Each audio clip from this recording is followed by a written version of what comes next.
पंचमस्कन्धः अथ द्विषष्टितमोऽध्यायः 62nd chapter from sloka 1. राजोवाच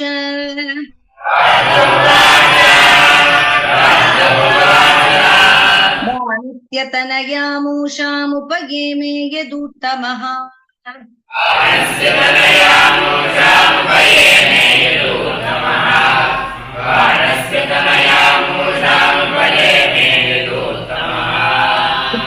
युद्धमभूद्घोरं हरिशङ्करयोर्महत्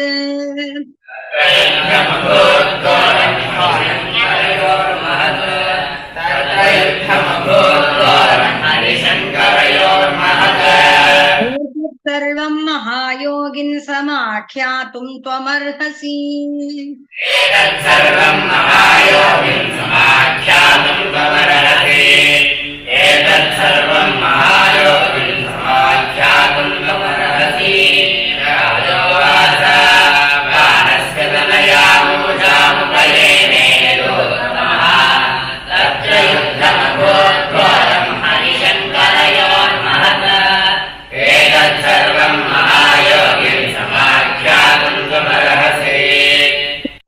उवाच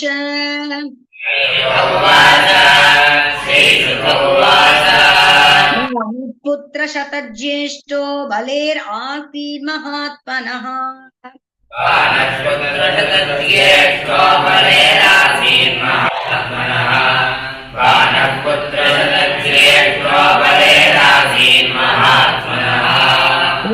वामनरूपाय हरयेदायि मेदिनी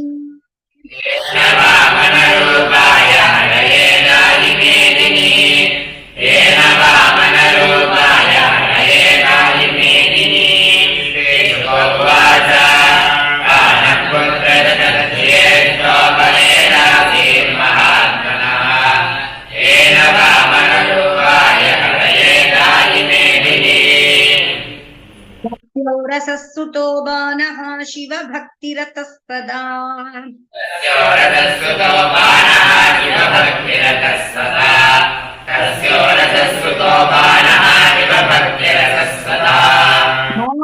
वधान्यो धीमांश्च सत्यसन्धो दृढव्रतः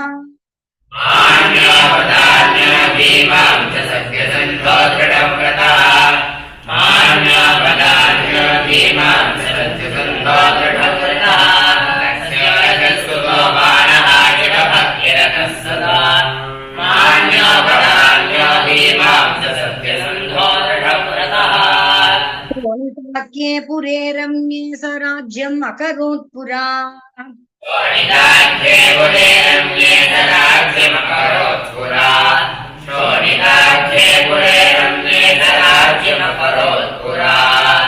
कुम्भोः प्रसादेन किङ्करा इव ते मराः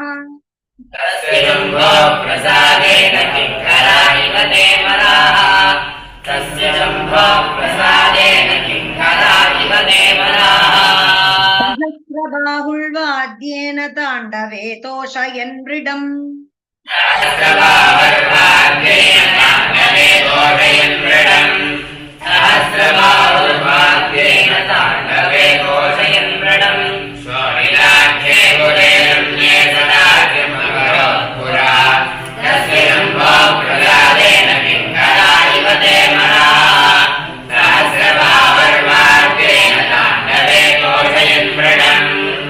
भगवान् सर्वभूतेशः शरण्यो भक्तवत्सलः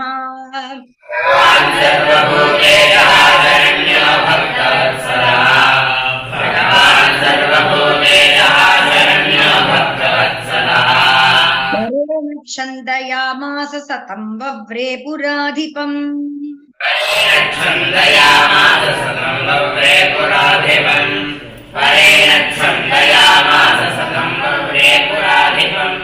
भगवान् सर्वभूतेशः शरण्यो भक्तवत्सलः वरेण छन्दयामास सतं वव्रे पुराधिपम्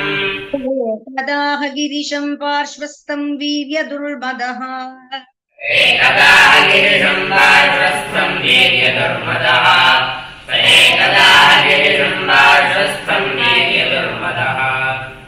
किरीटेन अर्कवर्णेन संस्पृशन् तत्पदाम्बुजम्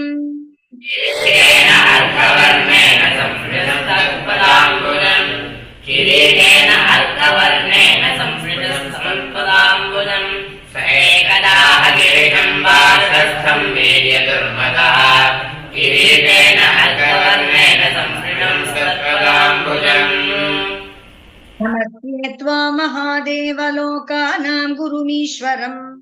नमस्ये त्वा महादेव लोकानां गुरुमीश्वरम्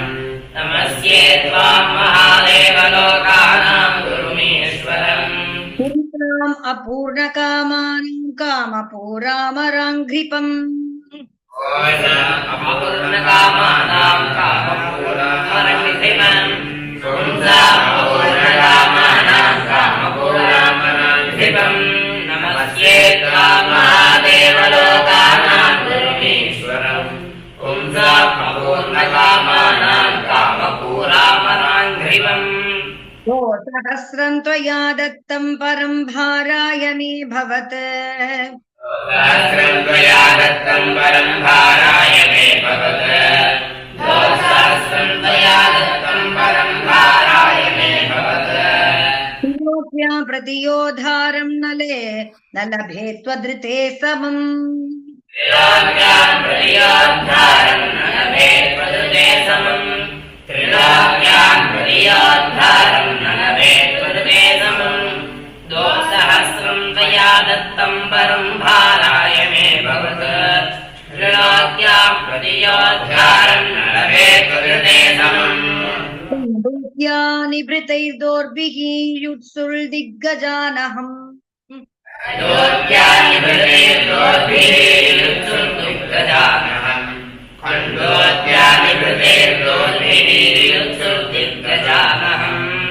आध्यायां चूर्णयन्नद्रीन् भीतास्तेऽपि प्रदुद्रुवुः आध्यायां चूर्णयन्नद्रीन् भीतास्तेऽपि प्रदुद्रुवुः आध्यायां चूर्णयन्नद्रीन् भीतास्तेऽपि प्रदुद्रुवुः खण्डोद्यानिभृतैर्दोर्भिर्युत्सुर्दिग्गजानहम् आध्यायां चूर्णयन्नद्रीन् भीतास्तेऽपि प्रदुद्रुवुः तत्कृत्वा भगवान् क्रुद्धः केतुस्ते भज्यते यदा तच्छ्रुत्वा भगवान् क्रुद्धः केतुस्ते भज्यते यदा तच्छ्रुत्वा भगवान् क्रुद्धः केतुस्ते भज्यते यदा त्वद्दर्पग्नं भवेन्मूढसंयुगं मत्समेन ते त्वद्दर्पग्नं भवेन्मूढसंयुगं मत्समेन ते त्वद्दर्पग्नं भवेन्मूढसंयुगं मत्समेन ते तच्छ्रुत्वा भगवान् क्रुद्धः केतुस्ते भज्यते तदा त्वद्दर्पग्नं भवेन्मूढसंयुगं मत्समेन ते इत्युक्तः कुमतिर्हृष्टः स्वगृहं प्राविशन् नृप इत्युक्तः कुमतिर्हृष्टः स्वगृहं प्राविशन् नृप इत्युक्तः कुमतिर्हृष्टः स्वगृहं प्राविशन् नृप प्रतीक्षन् गिरिशादेशं स्ववीर्यनशनं कुधीः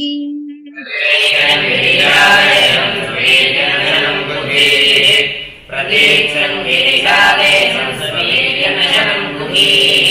इत्युक्तः कुमतिर्हृष्टः स्वगृहं प्राविशन् नृप प्रतीक्षन् गिरिशादेशं स्ववीर्यनशनं कुधीः तस्याशानामदुहिता स्वप्ने प्राद्युम्निनारतिम् तस्योषानामदुहिता स्वप्ने प्राद्युम्निनारतिम् तस्योषानामदुहिता स्वप्ने प्राद्युम्निनारतिम् कन्यालभतकान्तेन प्राकृष्टः श्रुतेन सा कन्यालभतकान्तेन प्रागदृष्टश्रुतेन सा कन्यालभतकान्तेन प्रागदृष्टश्रुतेन सा तस्योषानामदुहिता स्वप्ने प्राद्युम्निनारतिम् कन्यालभतकान्तेन प्रागदृष्टश्रुतेन सा तम् अपश्यन्ति क्वासि कान्तेति वादिनी पश्यन्ति क्वासि कान्तेति वादिनी साधकृतम् अपश्यन्ति क्वासिकान्ते दिवादिनी सखीनामद्य उत्तस्तौ विह्वला व्रीडिता वृषम् मध्यवत्तस्थौ विह्वला व्रीडिता वृषम् सखीनाम् मध्यवत्तस्थौ विह्वला व्रीडिता वृषम् साधकृतम् अपश्यन्ति क्वासिकान्ते दिवादिनी सखीनाम् मध्यवत्तस्थौ विह्वला व्रीडिता वृषम् ज्ञानस्य मन्त्री कुम्भाण्डः चित्रलेखा च तत्सुता बाणस्य मन्त्रे कुम्भाण्डः चित्रलेखा च तत्सुता बाणस्य मन्त्रे कुम्भाण्डः चित्रलेखा च तत्सुता तस्य पृच्छत् सखीमूषाम् कौतूहलसमन्विता सख्यवृच्छत्सखीमूषाम् कौतूहलसमन्विता सख्यवृच्छत्सखीमूषाम् कौतूहलसमन्विता बाणस्य मन्त्रे कुम्भाण्डः चित्रलेखा च तत्सुता सख्यवृच्छत्सखीमूषाम् कौतूहलसमन्विता मृगयसे सुब्रूः कीदृशस्ते मनोरथः मृगयसे सुब्रूः कीदृशस्ते मनोरथः मृगयसे सुब्रूः कीदृशस्ते मनोरथः हस्तग्राहम् न तेऽध्यापि राजपुत्र्युपलक्ष्ये हस्तग्राहम् न तेऽध्यापि राजपुत्र्युपलक्ष्ये हस्तग्राहम् न तेऽध्यापि राजपुत्र्युपलक्ष्ये कम् मृगयसे सुब्रूः कीदृशस्ते मनोरथः हस्तग्राहम् न तेऽध्यापि राजपुत्र्युपलक्ष्ये उवाच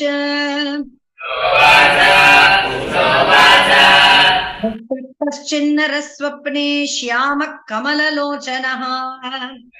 कश्चिन्नरस्वप्ने श्यामः कमललोचनः कश्चिन्नरस्वप्ने श्यामः कमललोचनः पीतवासा बृहद्बाहुः योषिता मृदयङ्गमः पीतवासा बृहद्बाहुः योषिता मृदयङ्गमः पीतवासा बृहद्बाहुः योषिता मृदयङ्गमः उषोवाच कश्चिन्नरस्वप्ने श्यामः कमललोचनः पीतवासा बृहद्बाहुः योषिता मृदयङ्गमः मृगयेकान्तम् पाययित्वा धरम् मधु मृगयेकान्तम् पाययित्वा धरम् मधु समहम् मृगयेकान्तम् पाययित्वा धरम् मधु स्पृहयतीम् क्षिप्त्वा माम् वृजिनार्णवे वाप्रियातस्पृहयतीम् क्षिप्त्वा माम् वृजिनार्णवे वाप्रियातस्पृहयतीम् क्षिप्त्वा माम् वृजिनार्णवे समहम् मृगयेकान्तम् पाययित्वा धरम् मधु वाप्रियातस्पृहयतीम् क्षिप्त्वा माम् वृजिनार्णवे चित्रलेख उवाच चित्रलेखोवाच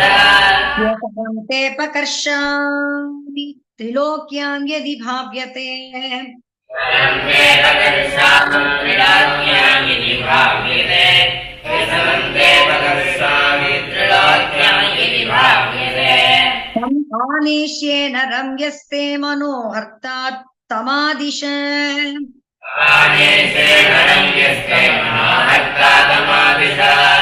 तम् आनेष्ये नरम् यस्ते मनोहर्ता तमादिश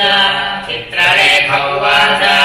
व्यसनम् वेदकर्षामि त्रैलोक्याम् यदि भाव्यते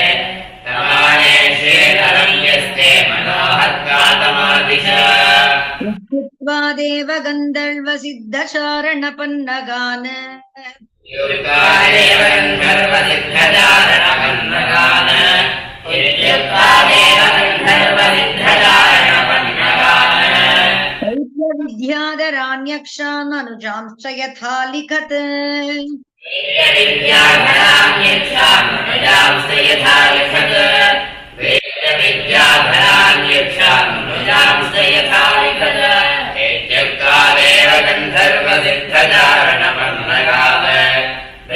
विद्याधराण्यक्षान् अनुजांश्च यथा लिखत् च सा वृष्टिं शूरमानकदुन्दुभिम्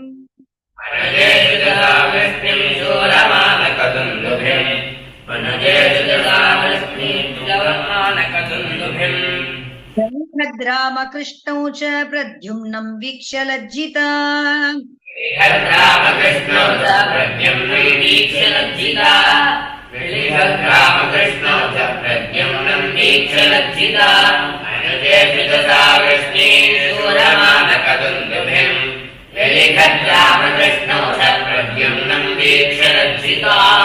अनुरुद्धं विलिखितं वीक्ष्य उषा वाङ्मुखी ह्रिया अनिरुद्धं विलिखितं वीक्ष्य उषा वाङ्मुखी ह्रिया अनिरुद्धं विलिखितं वीक्ष्य उषा वाङ्मुखी ह्रिया असौ इति प्राह स्मयमाना महीपते असौ इति प्राह स्मयमाना महीपते असौ इति प्राह स्मयमाना महीपते अनिरुद्धं विलिखितं वीक्ष्य उषा वाङ्मुखी ह्रिया असौ इति प्राह स्मयमाना महीपते कातमाज्ञाय पौत्रं कृष्णस्य योगिनी चित्रलेखातमाज्ञाय पौत्रं कृष्णस्य योगिनी चित्रलेखातमाज्ञाय पौत्रं कृष्णस्य योगिनी योगिगाय सा राजन् द्वारकां कृष्णपालिता योगिहाय सा राजन् द्वारकां कृष्णपालिता योगिहाय सा राजन् द्वारकां कृष्णपालिता चित्रलेखातमाज्ञाय पौत्रं कृष्णस्य योगिनी योगिहाय सा राजन् द्वारकां कृष्णपालिता प्रवृत्तं सुपर्यङ्के प्राद्युम्निं योगमास्थिता प्रवृत्तं सुपर्यङ्के प्राद्युम्निं योगमास्थिता तत्र सुप्तं सुपर्यङ्के प्राद्युम्निं योगमास्थिता शोणितपुरं सख्ये प्रियमदर्शयत् शोणितपुरं सख्ये प्रियमदर्शयत् शोणितपुरं सख्ये प्रियमदर्शयत् तत्र सुप्तं सुपर्यङ्के प्राद्युम्निं योगमास्थिता शोणितपुरं सख्ये प्रियमदर्शयत् सुन्दरवरं विलोक्य मुदितानना सुन्दरवरं विलोक्य मुदितानना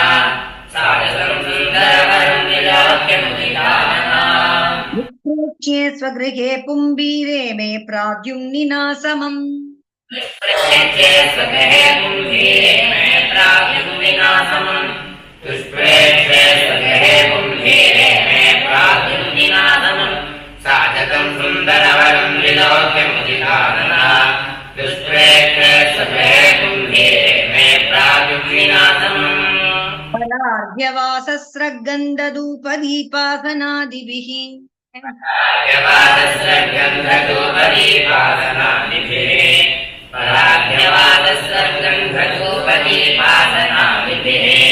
पानभोजनभक्ष्यैश्च वाक्ये शुश्रूषयार्चितः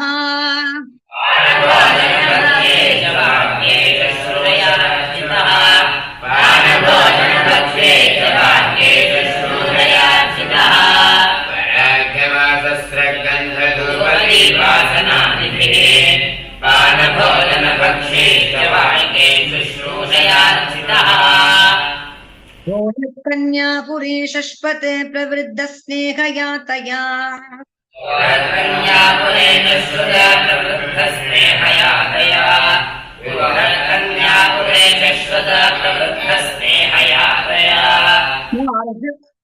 नाहर्गणान् स बुबुदे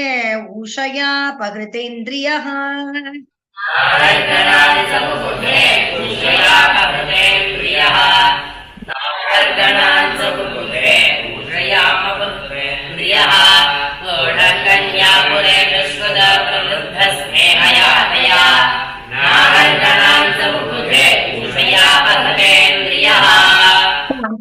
यदुवीरेण भुज्यमानां हतव्रताम्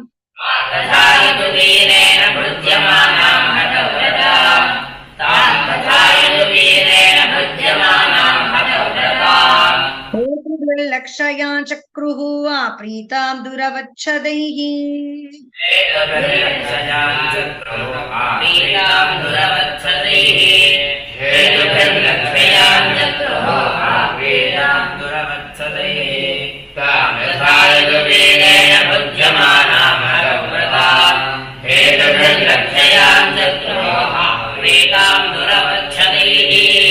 भटा आवेदया चक्रुराजन्ते दुहितुर्वयम्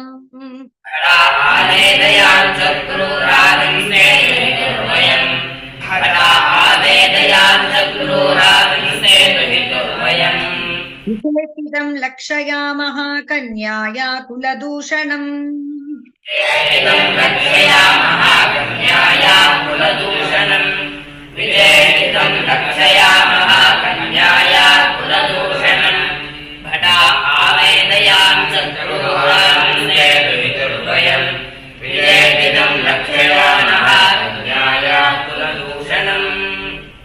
तपायिभिरस्माभिः गुप्तायाश्च गृहे प्रभो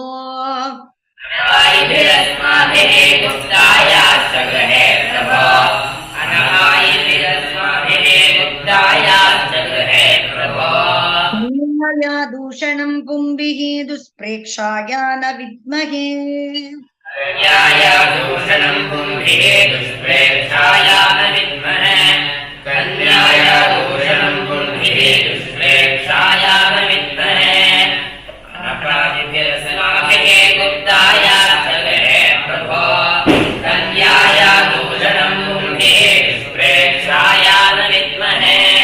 ततप्रव्यतितो बाणो दुहितुः श्रुतदूषणः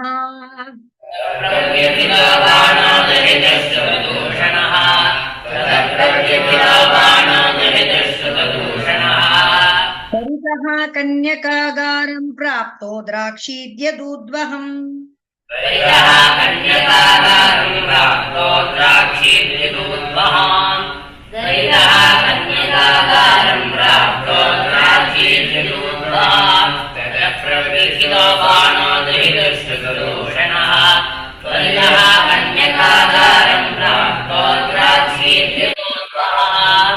रामात्मजं तम्बुवनेकसुन्दरम्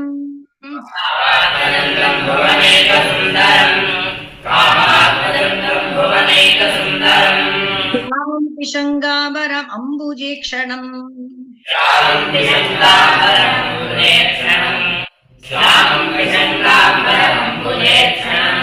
बृहद्भुजं कुण्डलकुन्तलत्विषा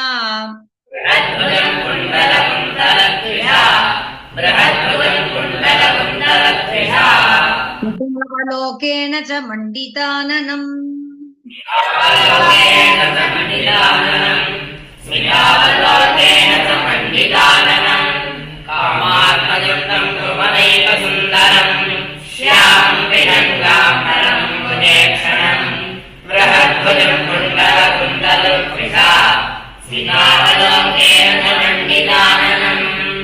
यूयन्तमक्षैः प्रिययाभिनृम्णया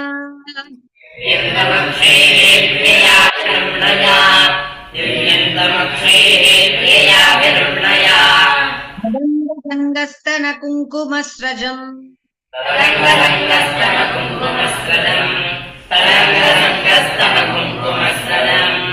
बाहोर्दधानं मधुमल्लिकाश्रिताम्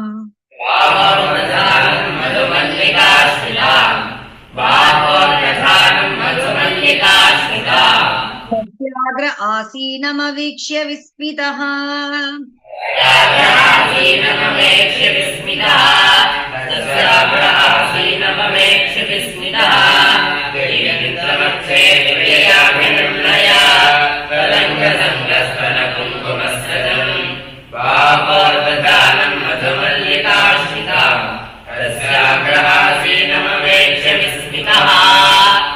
प्रविष्टमृतमाततायिभिः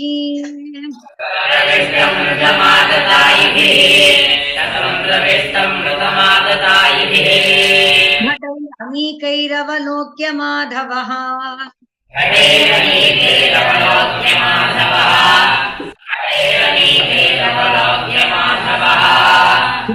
उद्यम्यमौर्वं परिघं व्यवस्थितो उद्यम्यमौर्वं परिघं व्यवस्थितो उद्यम्यमौर्वं परिघं व्यवस्थितो यथान्तको दण्डधरो जिघांसया यथान्तको दण्डधरो जिघांसया यथान्तको दण्डधरो जिघांसया शतं प्रविष्टं मृतमाददायुभिः भगेन नीतेन फलोद्यमाधवः उद्यम्यमौर्वं परिघं व्यवस्थितो यथान्तको दण्डधरो जिघांसया जिगृक्षया तान् परितः प्रसर्पतः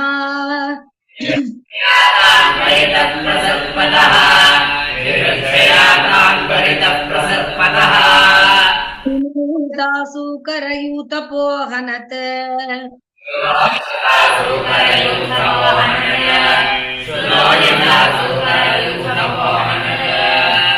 हन्यमाना भवनाद्विनिर्गता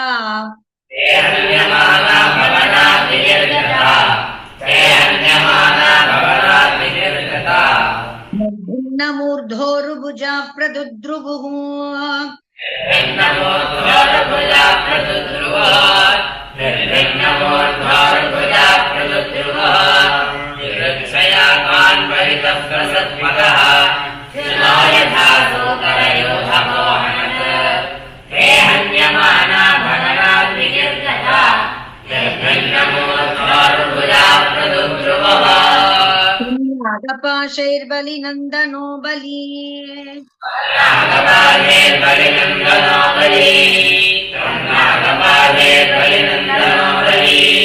दन्तं ससैन्यं कुपितो बबन्धः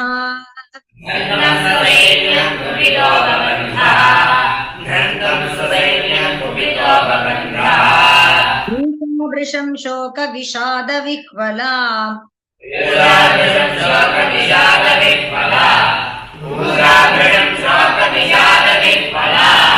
भद्रं निशम्याश्रुकलाक्ष्यरौदिशीत्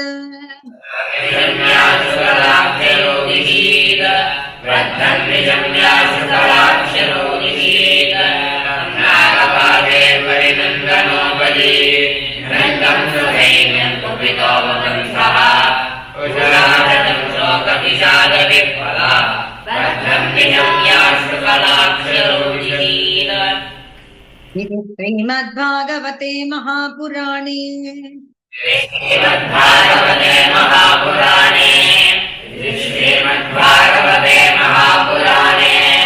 पारमहंस्यां संहितायां दशमस्कन्धे